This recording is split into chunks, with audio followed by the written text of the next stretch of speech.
Okay, we are ready to get started. Good afternoon. My name is Rabbi Phil Karish, and I work for the Orthodox Union as the Regional Director for the Midwest in the Synagogue Services Department. And over the course of the past couple of weeks since the COVID-19 crisis has arisen, our department, as well as various departments throughout the Orthodox Union, have been organizing and arranging programming that we hope and aspire will be meaningful to help us navigate these very, very unique times. And not to be missed, of course, is the opportunity to hear from Dr. David Pelcovitz, who is at the Azrieli Graduate School of Jewish Education and Administration at YU, and of course, a preeminent therapist in the Orthodox Jewish community and beyond. I don't want to take up any more of his time. I just wanted to give one piece of instruction to those of you who are participating today. Throughout the course of Dr. Pelcovitz's presentation, if you have any questions that come up that are relevant to the material being presented or relevant to a scenario that applies to others within the confines of the COVID-19 world and children and things of that ilk, please feel free to use the Q&A feature, which should be located at the bottom of your screen. You will type in your questions, and at about 40 minutes in or so, we will stop and be able to ask some of those questions directly to Dr. Pelcovitz and hear his answers. Without further ado, I'd like to give over the floor to Dr. Pelcovitz. Thank you, Rabbi Kirsch. Thank you so much for organizing this. And it's an honor to be able to speak to all of you. And I'll start by talking about kind of the impossible task that's being asked of parents. It's an impossible balancing act. Just thinking of many mothers in a situation like this, and fathers, but particularly mothers who are balancing multiple roles, all while making Pesach, and in some cases for the first time. So among the roles that I've been hearing about since this all started is balancing, negotiating, incessant fighting between siblings who are understandably under a great deal of stress and just feeling cooped up. It's not natural. While at the same time homeschooling our children, which is not a role that necessarily was something that we've ever done before. All while at the same time, many of us are working from home with our regular day jobs virtually, using a different set of skills than we're used to. And the main point here is embedded in the Hebrew word ashrei. Ashrei is the highest level of happiness. And it's etymologically tied to the word ishur, to license, to validate. Because there's nothing quite as happy making as feeling validated or even in your even in terms of the way you view this yourselves, to be able to give yourself permission to feel anxious, to feel stressed, and feel overwhelmed. It's sometimes helpful to, ahead of a 3-day Yom Tov, to engage in the 3 Ps as a way of understanding the triggers. One is to predict what part of Yom Tov may be hardest for you. Maybe a time that you're used to your parents being with you and now they can't be, and you're going to really be missing them. It might be a time that you're used to being able to get solace from all kinds of minhagim that you have, or that you've never had to think about because you're always imagining a lifetime of being able to be at your parents' Seder table. Okay, so that's the first P, is the P of predicting what might be toughest. The second P is what we just talked about, the P of giving yourself permission to feel whatever you might feel. And the third P is the P of coming up with a plan. Anytime we come from passive to active and we come up with an active coping plan, and for everybody it's going to be different because one coping size doesn't fit all, as we'll be talking about over and over again in this 40 minutes. Let me share with you something that I found very helpful that I've just come across in the last few days. It's the work of Dr. Susan David from Harvard Medical School. And I particularly like how her approach, which could be very much applied to the 3-day Yontif, and in general to this whole period of parenting and COVID-19, parenting when we're under quarantine, is just helpful because it's all about values. So her first point is basically to be compassionate with yourself. Okay, when you feel fear or feel panic, that means that our body is doing its job. Okay, these are feelings, they're not facts. And we need to be kind to ourselves by just letting in the fact that this is a normal kind of reaction to an abnormal situation. And instead of fighting the feeling, if we could let it wash over us, to ride the wave, to notice the feeling for what it is, to create space in ourselves to allow that emotion in, and to recognize we're not defined by the fear. And paradoxically, as we allow it in, it kind of loses its power. Okay? So her next point, which is I find extremely helpful, is to ground ourselves in the values which should be viewed as guidance systems on what's important to us. I know that doesn't make any sense. Let me help it make sense. Here's what she says. Name the feeling that you're having, okay? It might be anger at our children. It might be frustration with the spouse. It might be fear and panic, okay? And then what she asks you to do, based on many years of research at Harvard, she says, ask yourself, what is the function of that emotion? And realize that every single emotion is a flashing arrow, she says, about what we care about. So we're feeling grief at the loss of somebody we're close to.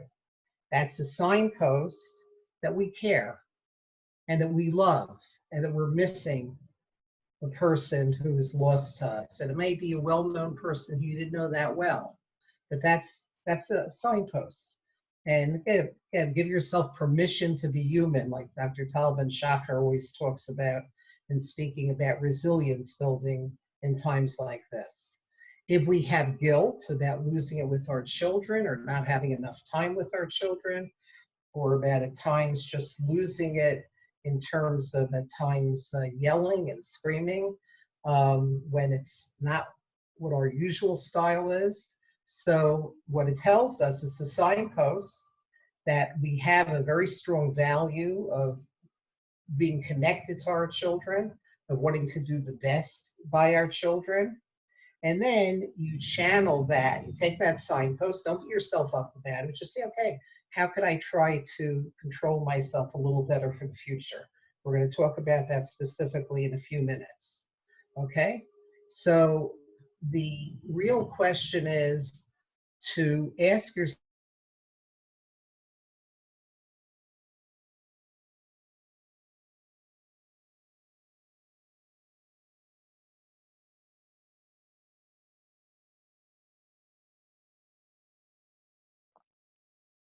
I'm going through tough times, of art and writing.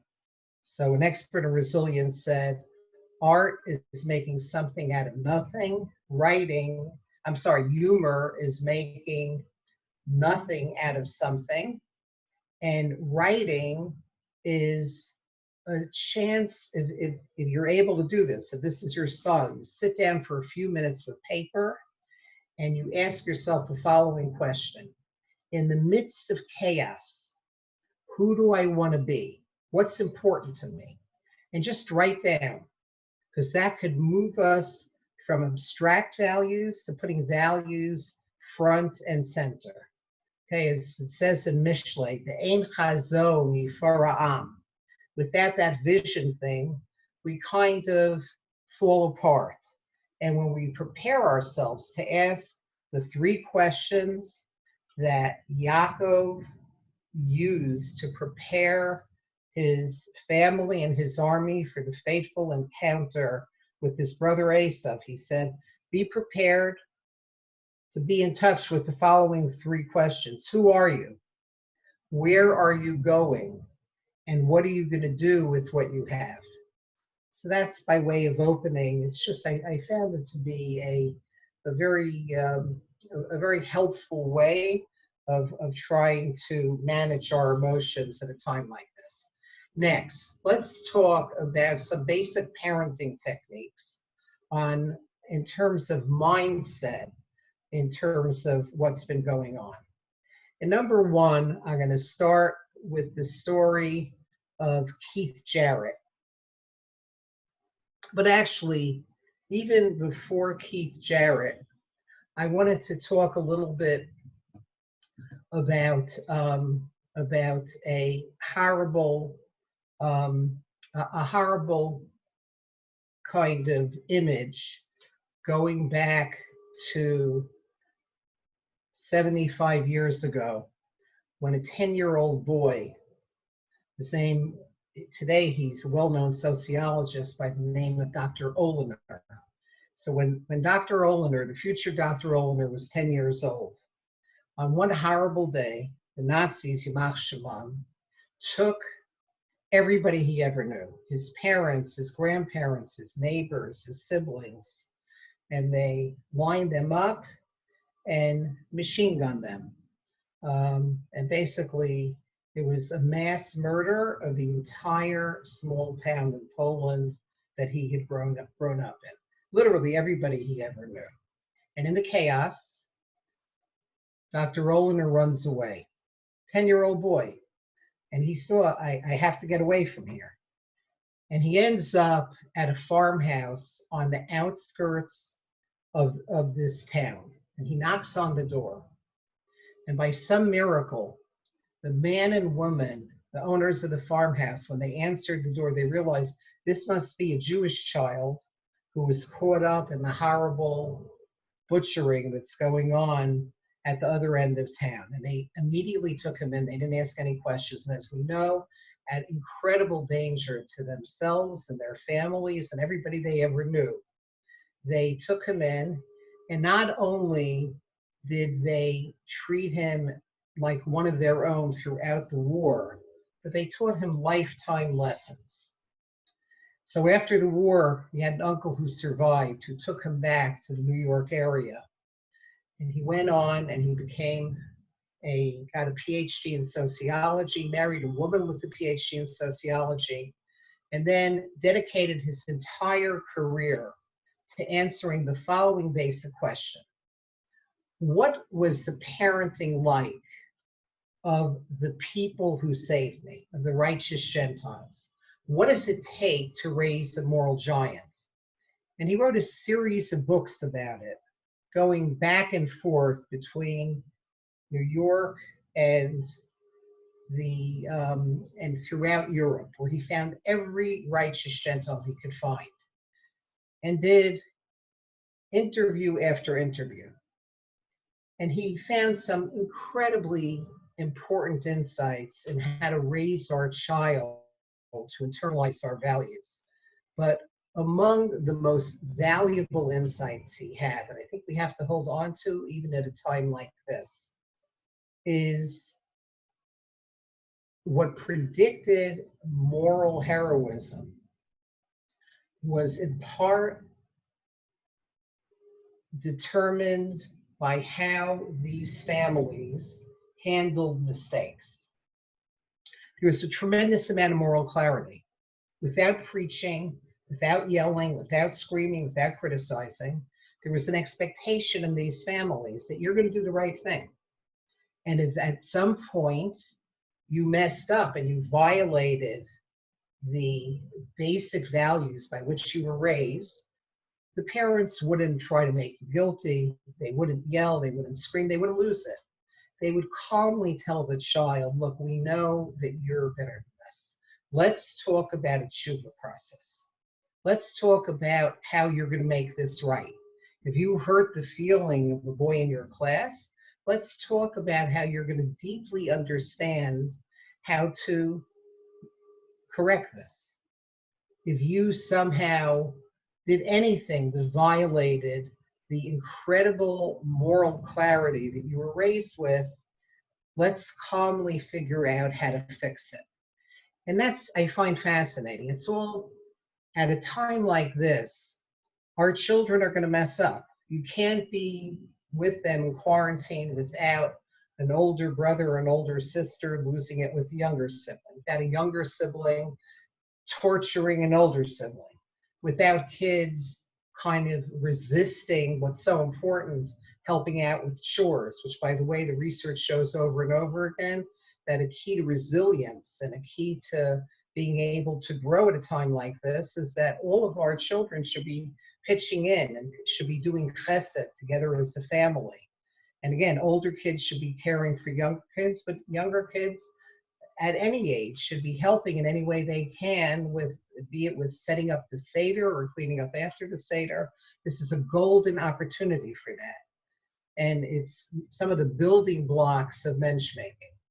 So that's one point, is the lessons on moral clarity and understanding. It's the invisible lesson of how we handle our kids' mistake. Remember, calmly, with clarity, and with an expectation that they need to do what they need to do to correct what they did wrong. You try to do that in a way that's as calm as possible. I know it's easier said than done. Next is the story of Keith Jarrett. Let me tell you the story of Keith Jarrett. Keith Jarrett is widely considered to be one of the leading jazz musicians or jazz pianists in the history of jazz. And he's, to this day, very well-known, very respected musician. In 1975, he was set to play at a sold-out concert in Cologne, Germany. And he gets there early in the morning, wanting to leave himself, about 10 hours to practice on the Steinway piano that he was contracted for. Okay, that was part of his contract. And he gets there, and there was, I believe, a 17-year-old woman who, for some reason, I'm not quite sure why, but she was known to be very good at producing and very organized. And they had put her in charge of preparing the concert hall. She was the producer of the concert. And he gets there early, and it's a disaster. The piano was not a Steinway piano. It was some broken down old piano. All of the keys on the left-hand side had no pads. It made no music. All the keys on the far right side of the piano made no music. You could push down on it as much as you want, no music. The middle keys did make music, but it was out of tune, and you had to bang down with all your might. So he turns to her, he says, "You have to get me a concert level piano." That's what it says in my contract. She goes all over that part of Germany, can't find one. You can't get a concert level piano on such short notice. And he goes out to her as she comes back, and it's clear that she's not going to be able to produce a piano. And he says, "Obviously, we're going to have to cancel the concert. I can't do a concert on a piano that doesn't work." And she looks devastated. You can imagine how an adolescent girl who's going to be publicly shamed in front of thousands and thousands of concert goers is going to feel totally destroyed. And he's a soft touch. And he turns to her and he says, "Only for you." And he goes in to the concert hall and he plays a concert that has since become the all-time best-selling jazz piano recording in history. It's one of the best-selling musical recordings in history. You could download it. You just put in Jarrett, Jarrett, Keith Jarrett, Köln concert, Koln, 1975. And it's an amazing piece of music. You hear him huffing and puffing, but the challenge brings out a brilliance that was never seen before. It's many people say if you're working on a deadline and you have to make a deadline, um, Keith Jarrett's recording of the 1975 Colm concert is excellent for motivating us. But it comes from that incredibly important understanding that we have to have. Our kids grow through challenge. As it says, as Chazal tell us, Ein Adam Omeid al Divrei Torah Elam Kein Nichshel Behem. You can't grow in Torah without failure. Okay, so um, that's I think a very important message to have. By the way, if I was showing you my PowerPoint, which I'm happy to share with you, if I'm showing you the PowerPoint that is guiding my talk here, and every fourth slide was was fuzzy and kind of out of focus, you would remember those slides better. What does this have to do with parenting during the COVID-19 quarantine? Everything. It means that if our kids are at times frustrated and our kids are at times seeming like they're just vegging out all day in front of screens, because they're on screens now for their homeschooling. They're in front of screens in terms of just relaxing and playing games, and they may be literally driving you crazy, which is the most natural kind of thing in the world.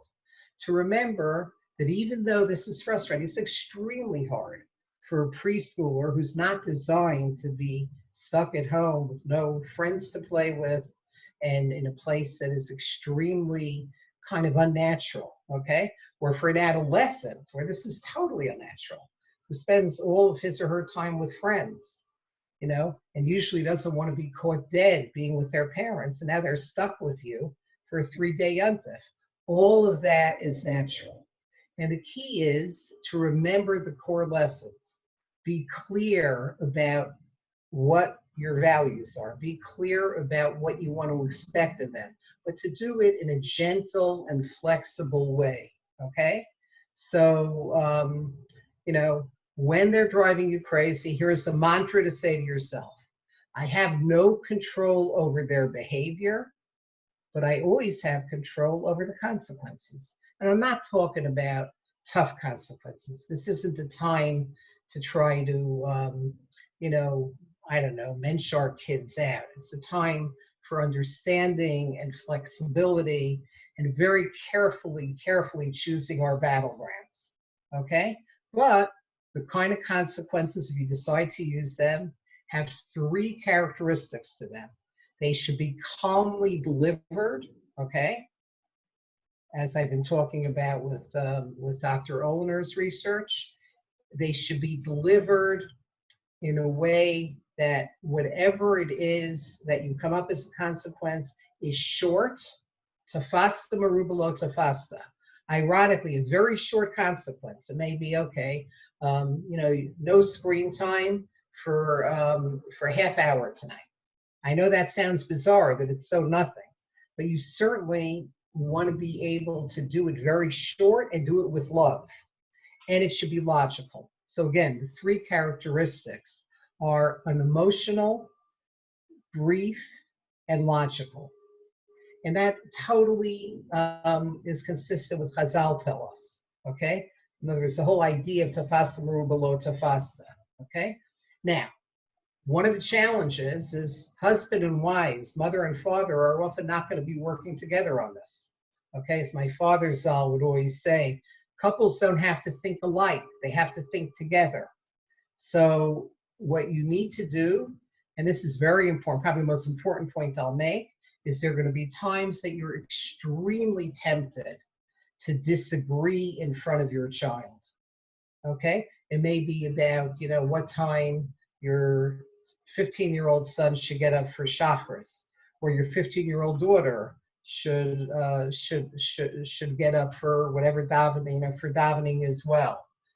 Okay, or whatever their role might be, and you may see each other completely differently. Couples, by definition, are going to see things differently. But the key challenge is to bite your tongue, okay?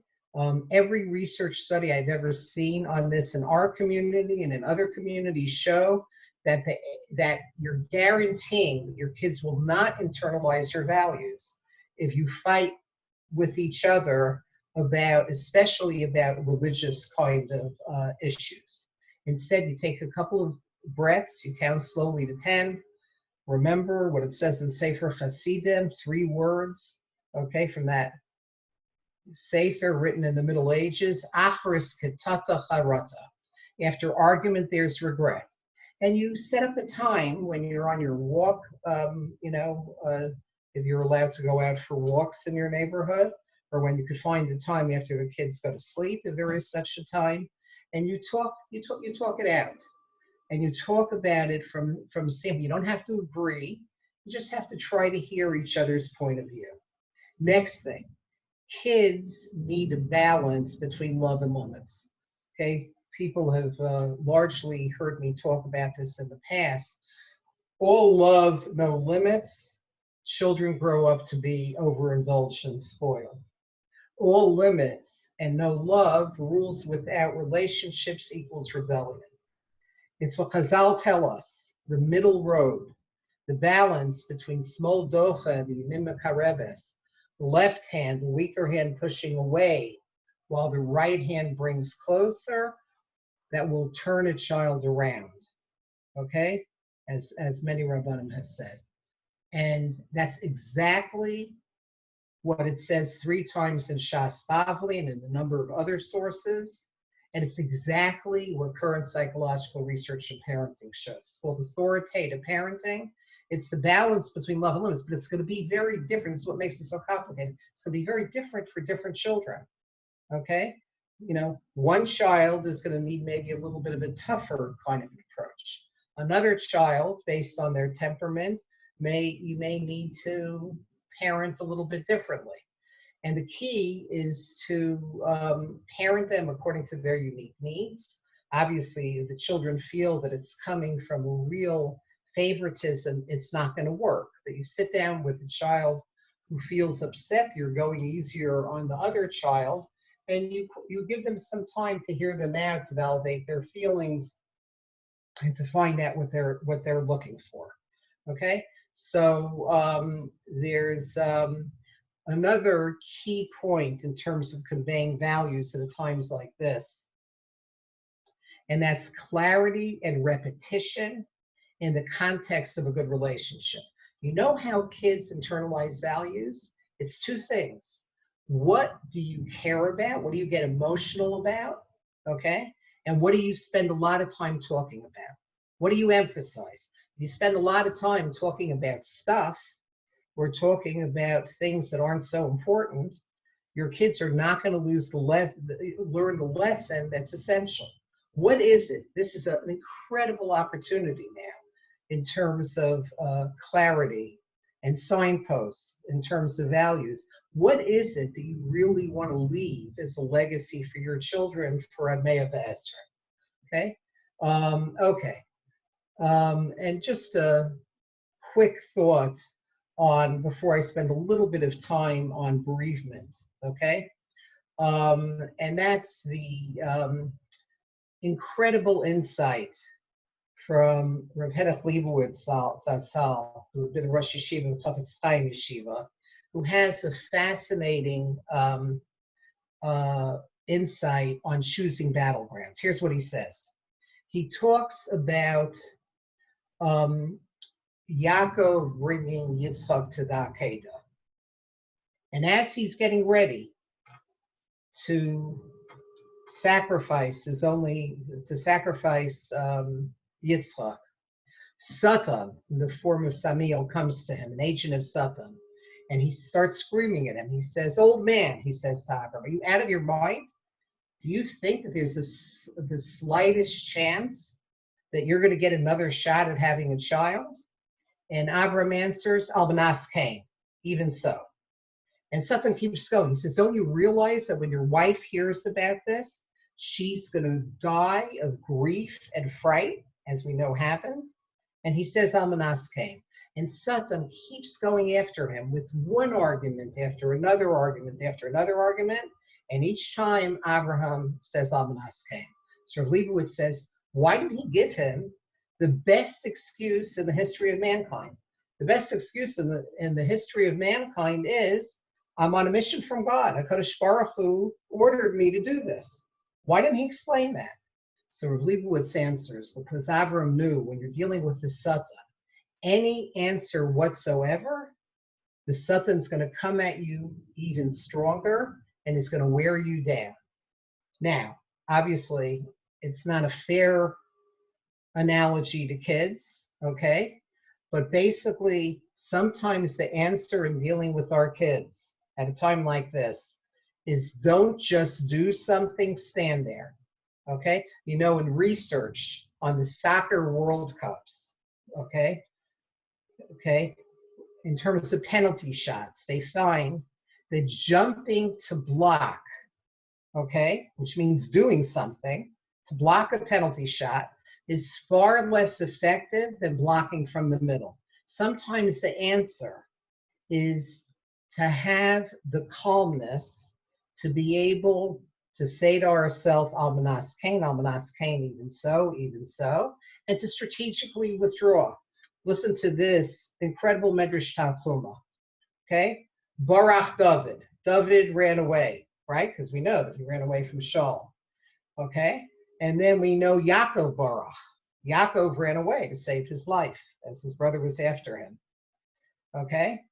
And then it talks about that basically, Nasnu Makom Lasha, that in dealing with certain situations, okay, we have to take a step back and just wait. It's called strategic withdrawal and choosing battlegrounds.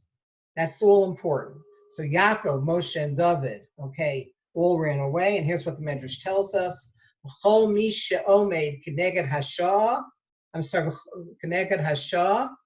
Shah is Nofel Biyado. V'chol misha no say makom l'shah. Hasha nofel biyado. Okay? Pull back, take a couple of breaths, choose our battleground. Remember what the Kutzker says, which is there's nothing as unequal as the equal treatment of a child.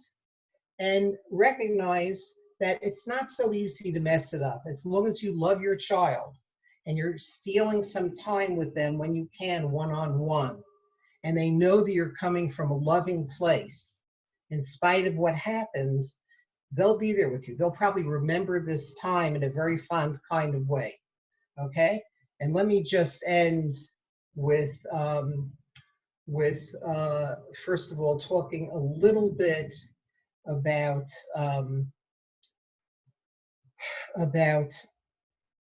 bereavement, okay? How do we talk? Unfortunately, it depends on where you're listening to this. Here in New York, where I'm speaking from, and unfortunately in many other parts of the world, we're hitting the point that we can protect our children from the reality that unfortunately a number of people are succumbing to the virus. And let me just give you some guidelines on bereavement. One, there's no right or wrong way to grieve. We know that for ourselves. Everybody has different ways of coping.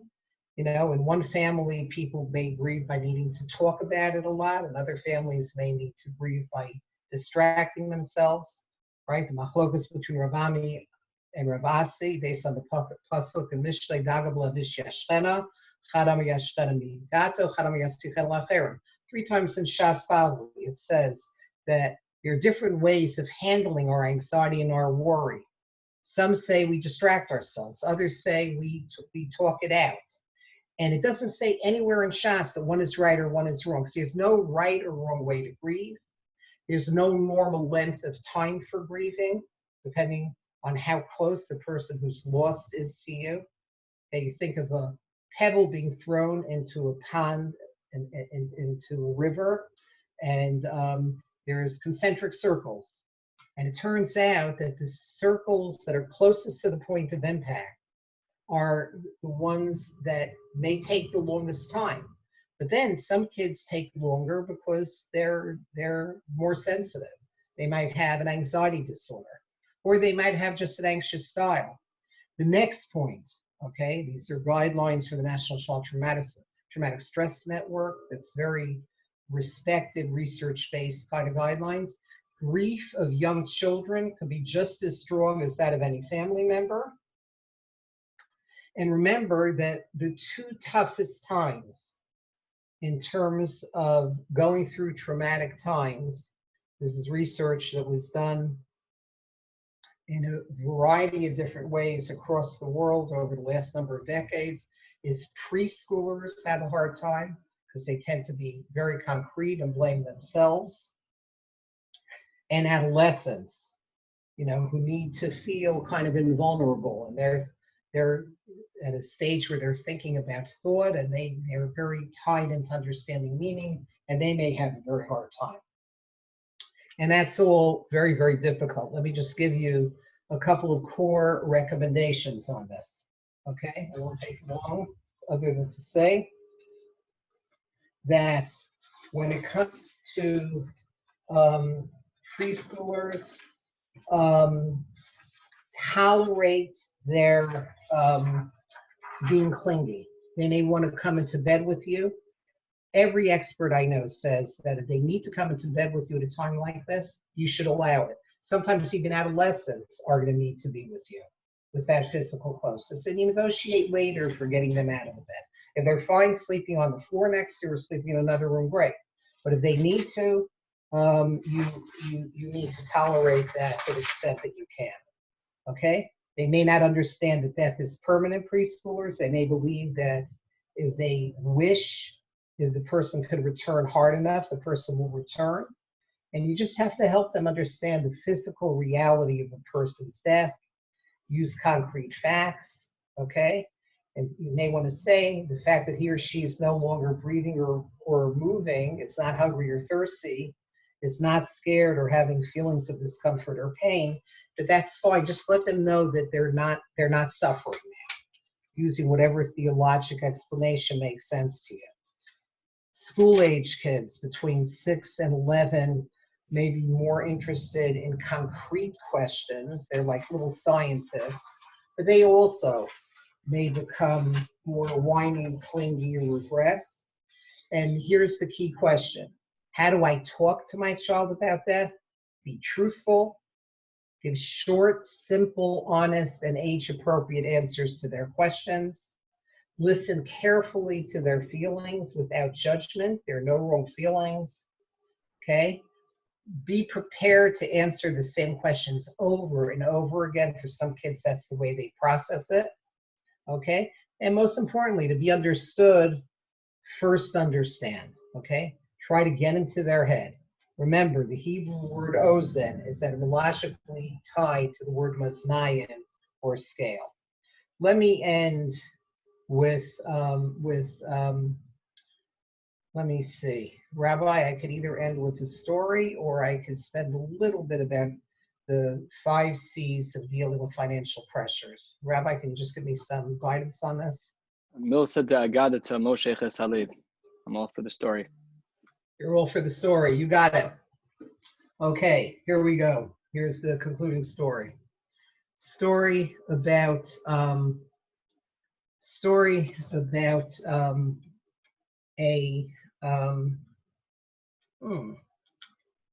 okay, here we go. I'll start with the Dvar Torah, very brief, and then the story. Dvar Torah is one I heard from my father Zal many times. It's about the importance of time in dealing with our children, the importance of face-to-face, eye-to-eye, heart-to-heart time.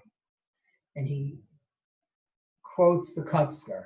Kutzker asks, why is it at the end of Tehillim, where it talks about Chinuch Habanim, it says, Kachitzim b'yagibar ke b'nei hanurim.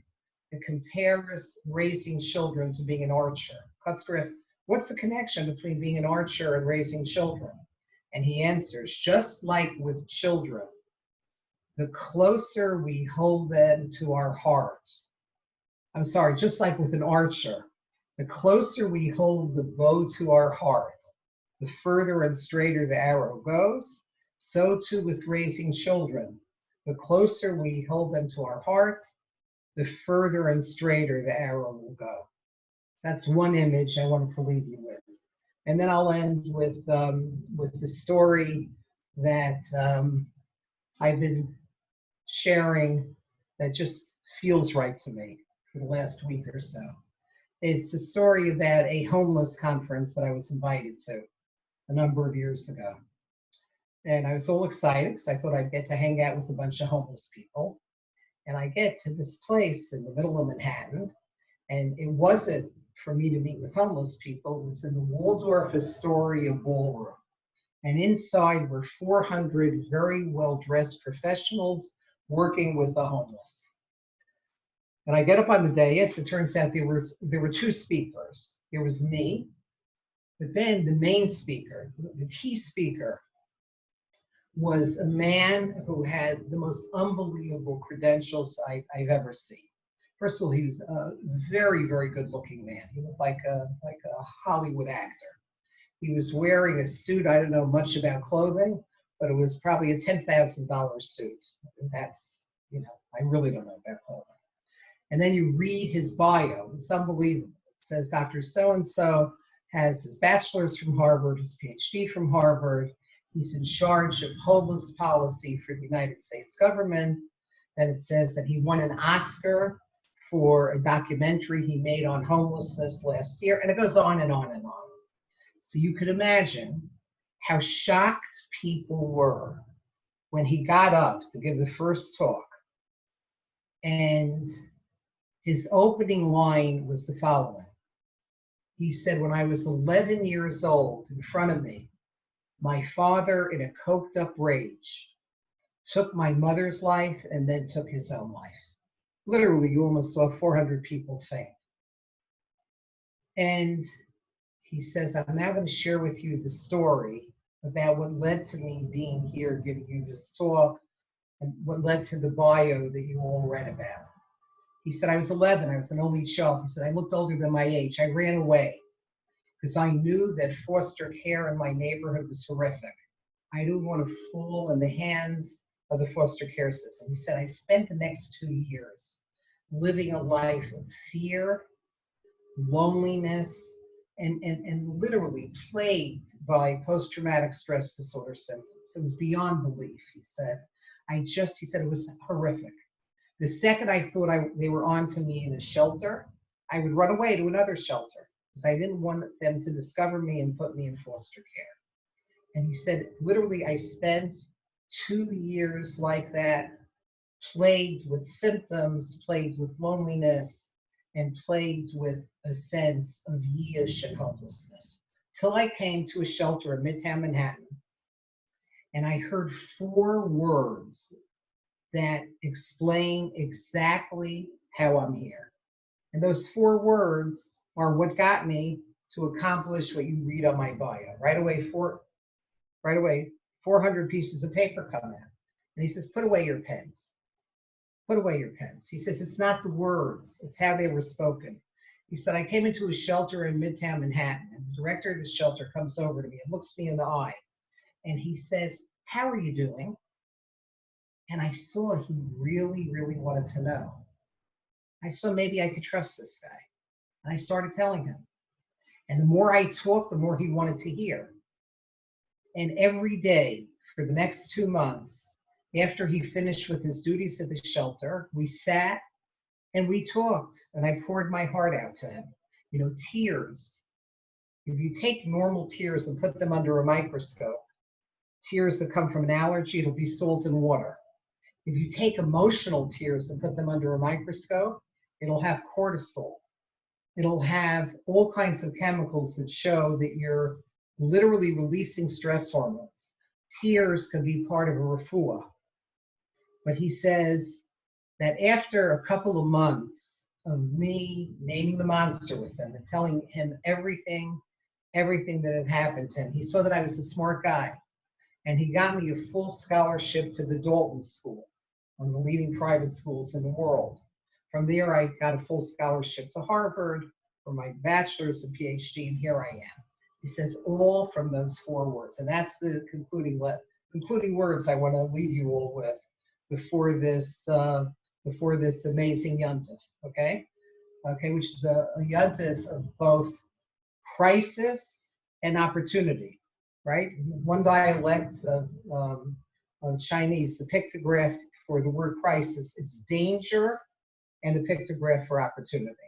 But we all have to look at our children as parents and look at each other and ask, how are you doing? And really be there to be able to be there for them in all the ways that we discussed in this talk. Thank you. Thank you very much, Dr. Pelcovitz. I was hoping to ask just a few questions that were submitted. Some of them were submitted here and some were submitted offline as well. One question that was asked is that Yontif presents a challenge in regards to coping mechanisms, in that we don't have technology. In some communities, playing sports outside isn't welcome, or if the weather isn't welcome, what are some ways that parents are able to cope better with time management, with stress management over a 3-day Yontif like the one that we are about to embark upon? Yeah, okay, so a few thoughts, and I don't have such easy answers. It's going to be different. Everybody has different ways of coping, and maybe a helpful thing to do is to ask your child, let's plan the 3 Ps I started with. Let's predict, what do you think are going to be the toughest time, okay? Can we, maybe get up early and go for a walk together? And that could be done in a safe way in your neighborhood. Maybe, maybe we'll carve out some time, or I'll have some time alone with each of the kids to play a board game or whatever it is. But again, predict, give yourself permission, give them permission to feel whatever they're feeling. That goes a long way. And then come up with a structured kind of plan. One more thing, which I hadn't talked about. There's a lot of research on quarantines and what's associated with good psychological adjustment to quarantines. It was done a lot in different parts of the world after the SARS epidemic from the same family of virus.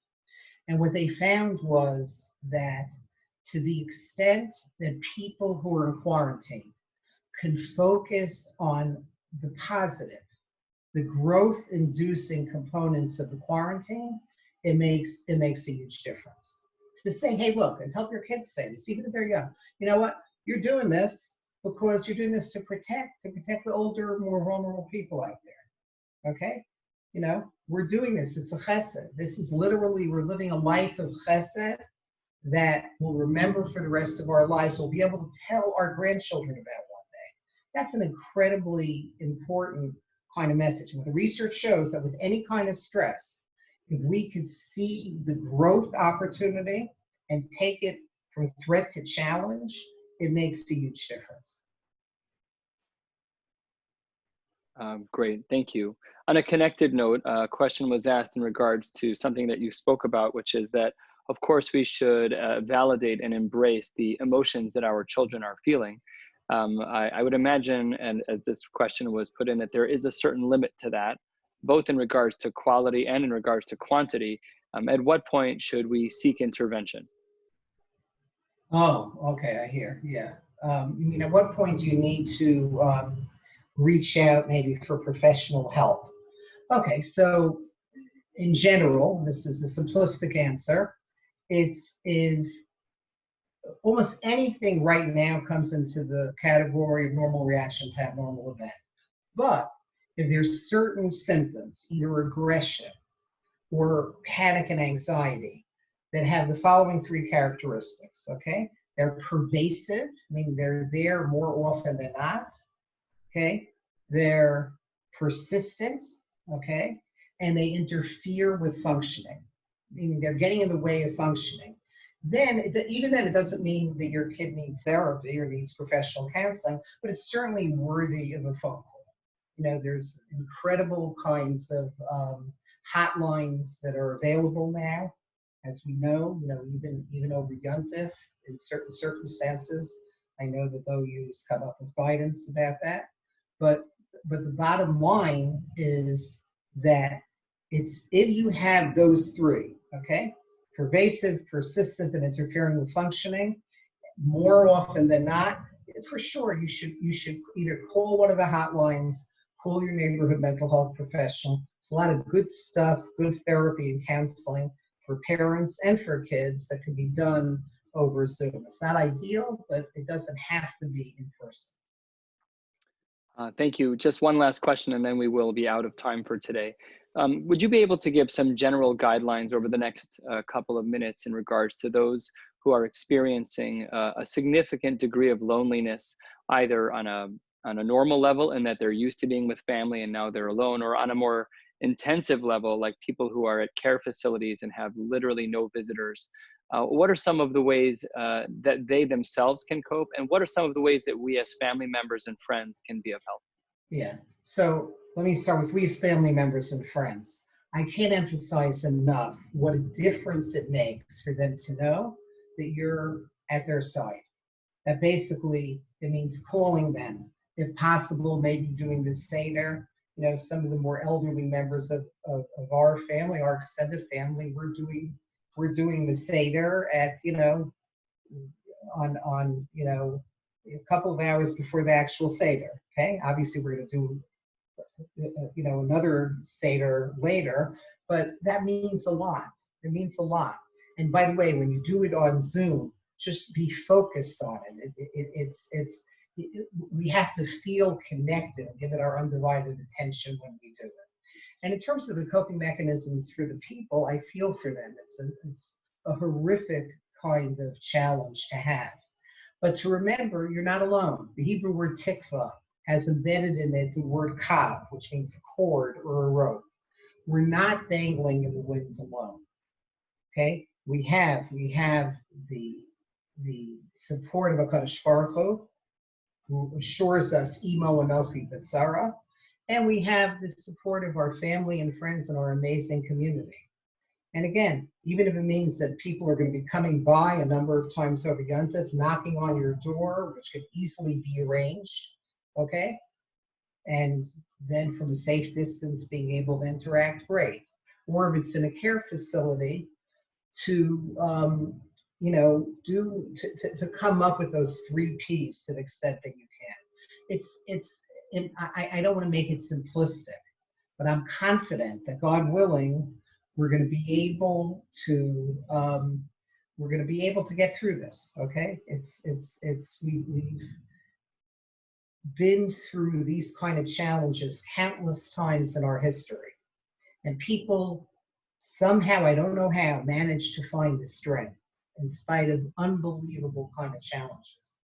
And as long as we're in this together, throwing that rope out to each other, and I'll end with my favorite study, they take people, they put them at the bottom of a hill. Okay? If you're alone, you see the hill is very steep. If you have somebody at your side, the hill looks less steep.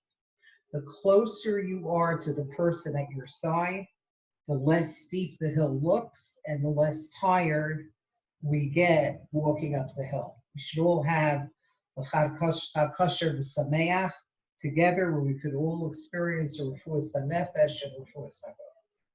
Dr. Pelcovitz, thank you so much for your time. Thank you for all of the attendees.